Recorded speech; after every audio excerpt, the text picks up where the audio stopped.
بسم اللہ الرحمن الرحیم۔ آج ہم حضرت علامہ اقبال کے مزار پہ حاضر ہیں، ان کو دعا دینے آئے ہیں، فاتحہ کرنے آئے ہیں اور اس عزم کا اظہار کرتے ہیں کہ ہم انشاءاللہ تعالی پاکستان کو قائد اعظم محمد علی جناح اور علامہ اقبال کی ویژن کے مطابق ایک اسلامی اور خوشحال پاکستان، ایک کلین اور گرین پاکستان بنائیں گے۔ ایک ایسا پاکستان بنائیں گے جس میں علامہ اقبال کے فرمان کے مطابق کوئی انسان دوسرے کا غلام نہ ہو۔ اقبال نے فرمایا تھا کہ کس نہ باشد در جہاں محتاج کس، نکتہ شرعی مبی اس و بس۔ شریعت یہی ہے کہ ایک انسان دوسرے کا محتاج نہ ہو، ایک انسان دوسرے کا غلام نہ ہو۔ ایک ایسا پاکستان بنائیں گے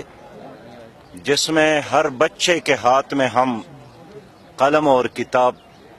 دیکھنا چاہتے ہیں۔ ایک ایسا پاکستان جس میں ہمارے بچے اور نوجوان علم کی روشنی سے محروم نہ ہو، جس میں لوگ فٹ پاتھوں پر نہ سوئے،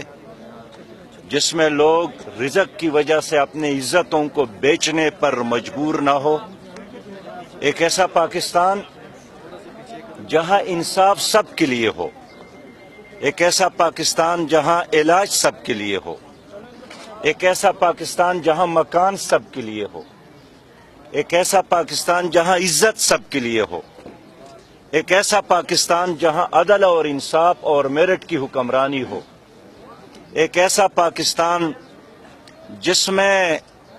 رجت پسند طبقوں کی حکمرانی نہ ہو، جس میں ظالم اشرافیہ،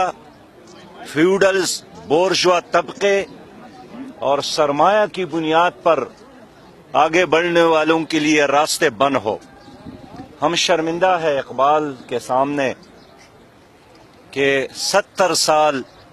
ہماری حکمرانوں نے پاکستان کے ضائع کیے، پاکستان کی جغرافیہ کو ضائع کیا، پاکستان کے نظریے کے ساتھ بے وفائی کی،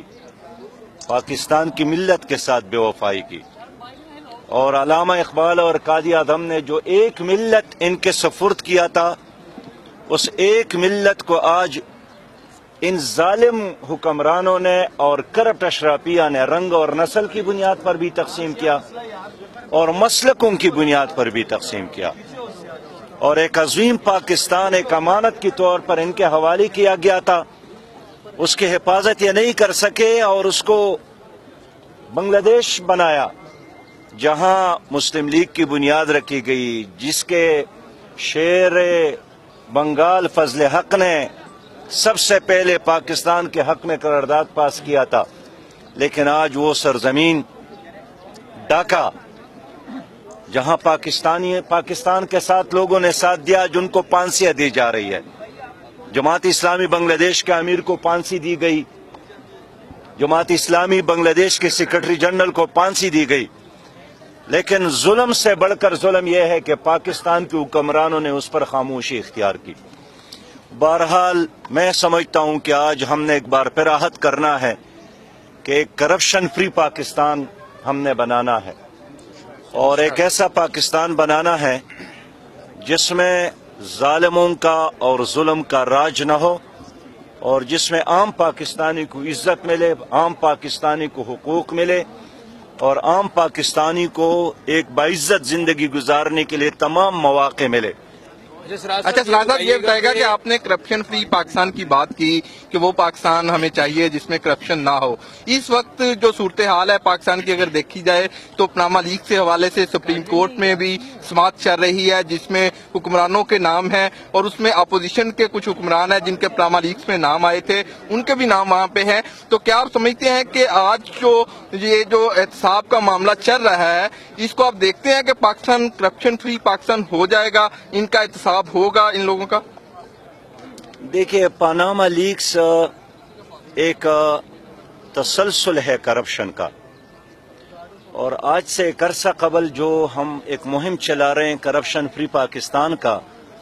تو ہمارا یہی احساس ہے، جو حالات نے بالکل صحیح ثابت کیا کہ اس ملک کا بہت بڑا مسئلہ وہ کرپشن ہے، نظریاتی کرپشن بھی ہے،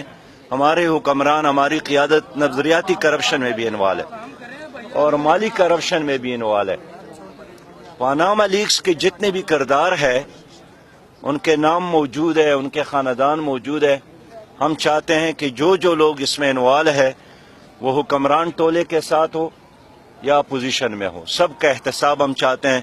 اور میرا تو نعرہ یہی ہے کہ احتساب ہو، سب کا ہو۔ اچھا، سیل المیڈا کی اسٹوری کی اگر بات کی جائے سراج صاحب، قومی سلامتی کا مسئلہ سیل المیڈا کی اسٹوری کے حوالے سے، تو کیا آپ سمجھتے ہیں کہ اس اسٹوری کے اندر پاکستان تحریک انصاف اس کو مسترد کر چکی ہے، دیگر جماعتیں بھی اس کو مسترد کرتی ہیں، اپوزیشن کی جماعت اسلامی کا کیا موقف ہے؟ جو کمیٹی بنائی گئی ہے جماعت اسلامی کو اس پہ اعتماد ہے؟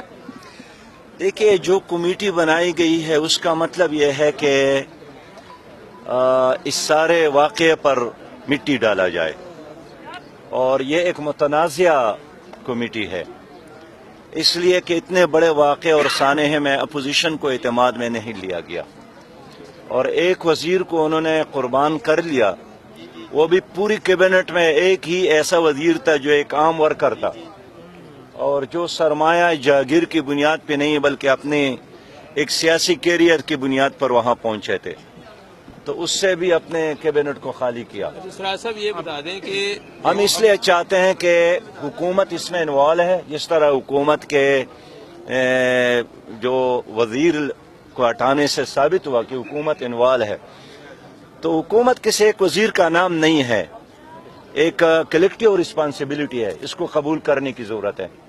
اچھا، یہ بتائیے گا کہ نافذ کرنے والے اداروں کا کوئی ذرائع ہوا تو اس کی کیا سزا تجویز کریں گے آپ؟ یہ ذرا امریکہ جانا چاہتے ہیں۔ سراج صاحب یہ بتائے گا، آپ جو ہے انٹرنیشنل افیئرز پر گہری نظر رکھتے ہیں، جو امریکی انتخابات ہیں اس میں جو ابھی تک غیر حتمی غیر سرکاری نتائج سامنے آ رہے ہیں، وہاں ٹرمپ کی جو ہے وہ جیت سامنے آ رہی ہے، اس کو کس انداز میں اور اس میں تھوڑا سا ایڈ کر لیجئے گا کہ جتنے بھی جو ملٹری کو ہوئے ہیں پاکستان میں، وہ ریپبلکن جو صدور ہیں انہی کے دور میں ہوئے ہیں، اور پھر وہی ریپبلکن آ رہے ہیں۔ دیکھیے، ریپبلکن آ جائے یا ڈیموکریٹ آ جائے، ہونا وہی ہے آپ کے ساتھ جو ماضی میں امریکہ کرتا چلا آ رہا ہے۔ 65 سے لے کر آج تک ان کی ایک ہی پالیسی ہے، ان کی اپنی حکومت ہی تبدیل ہوتی ہے، آپ کے بارے میں ان کا پالیسی بالکل وہی ہے کہ آپ کسی خوش فہمی میں نہ رہیں، امریکہ ہے، وہاں پالیسیوں کا ایک تسلسل ہے۔ ہمارے ملک کی طرح وہاں ایک فرد کی وجہ سے یا ایک خاندان کے آنے جانے کی وجہ سے پالیسیاں تبدیل نہیں ہوتی ہے، وہاں ایک مضبوط اسٹیبلش سسٹم ہے، اس لیے ابھی نتائج تو حتمی نہیں آئے ہیں اور آخری لمحوں میں بھی نتائج تبدیل ہو سکتے ہیں، لیکن میں ضرور کہتا ہوں کہ اگر ٹرمپ کی پالیسی مسلمانوں کے خلاف ہے تو ان کی صدارت میں مسلمان ایک ہو سکتے ہیں، اور مسلمان خود مل کر اپنا دفاع کریں گے اور اپنا انتظام کریں گے۔ جی سبا نیوز جی، جس طرح آپ نے کہا ہے کہ بھائی ایک منٹ جو اب بھائی ہے لیکن کا معاملہ ہے، یہ سب کی ذمہ داری ہے کیبنٹ کی، تو کیا اس صورت میں حکمران رہ جاتا ہے؟ دوسرا، جو عدالت میں حکمرانوں کی جانب سے جوابات دیے جائیں اسے ہم دیکھیں گے۔ دیکھیے، دنیا کا اصول تو یہ ہے کہ جب کسی حکمران پر الزام لگے تو وہ اس وقت تک اپنے منصب سے اپنے آپ کو دور رکھتے ہیں جب تک وہ کلیئر نہ ہو۔ تو اگر وزیر اعظم صاحب پر پاناما لیکس کا الزام لگا ہے اور اس طرح خبر لیک کا الزام لگا ہے، تو میرے خیال میں جب تک تحقیقات نہ ہو، عدالت اس کو کلیئر نہ کرے، تو ان کا اخلاقی فرض بنتا تھا کہ ذمہ داریوں سے اپنے آپ کو ایک طرف کر لے، اور اگر عدالت اس کو کلیئر کرتی ہے اور وہ صاف ستھرا ہو جاتے ہیں تو چشم ما روشن دل ما شاد۔ چلیے جی، بہت بہت شکریہ، مہربانی، جزاک اللہ۔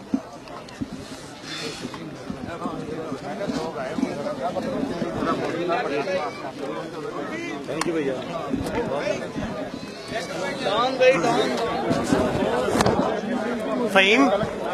فہیم